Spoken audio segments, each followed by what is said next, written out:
The Little Stranger is a British horror that, due to studio neglect, may have flown under the radar for many. However, the film is fantastic and possesses an ending that leaves a lot to unpack. Throughout this video, I will be discussing several plot details from The Little Stranger, so there will be heavy spoilers. With that out the way, I'm Deffinition and I ruin the movie so you don't have to. The film follows Doctor Farraday as he makes a visit to a dilapidated mansion named Hundreds Hall. Farraday frequented the mansion as a child and became fascinated with it. As the movie goes on, the circumstances that surround the occupants of the mansion become more and more tragic, and we learn that Farraday himself is hiding a lot of aspects about his true nature. In the final shot of the film, we see the spectral image of a child Farraday hovering above his fatally wounded fiancée who committed suicide during the movie.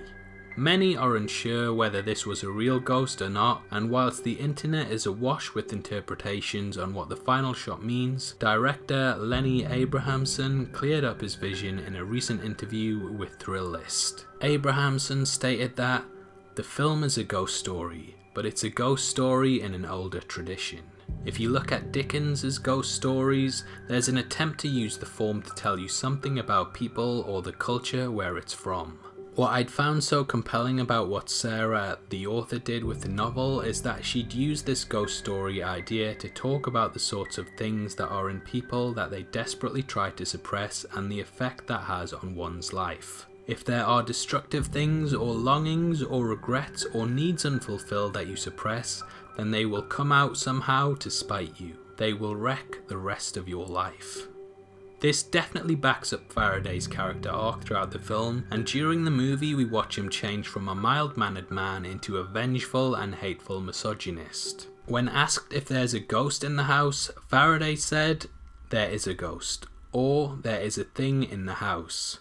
As Will Poulter says in the character of Roddy, "There's a thing in the house that hates us." Abrahamson stated that, "I think whether it hates them is a question you could ask, but I think there is a thing in the house." Now, I don't believe in any such things in reality, but in the story world of this film, I think it's really important there is some truth to it. But quite a long part of the film you can go, well, I don't know. Maybe Farraday is right.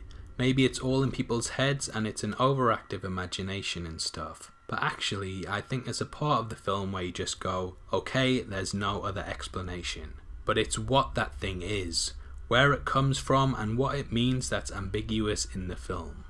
This is obviously a bit confusing, and when describing what he meant, Abrahamson stated that, "You go back to the tradition of the Jekyll and Hyde story. Mr. Hyde, the monster, is all the bad bits of the person of Dr. Jekyll. Farraday is someone who is so desperately longing for love and acceptance but who doesn't know how to get it. He is unaware of the Mr. Hyde. It's some kind of version of his childish rage and longing." To me, this clears up a lot of ambiguity and leaves the final shot with a more concrete conclusion. In my opinion, the film's end signifies that we should be careful what we wish for, as it may come true.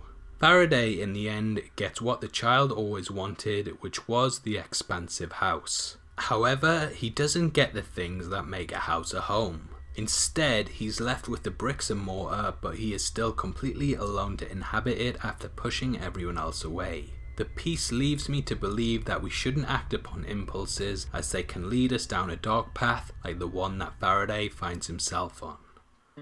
So, what did you take from The Little Stranger? Comment below and let me know, and make sure you check out the full interview with Thrillist linked in the description. If you enjoyed this video, then please like it and subscribe to my channel, as I create content like this weekly, and there'll definitely be something on here that you'll love if you're a fan of film. Make sure you check out my breakdown of the new Netflix film, Hold the Dark, which will be linked at the end of this one, and thanks again for taking the time to watch this. I've been Deffinition, you've been the best, and I'll see you next time. Take care, peace.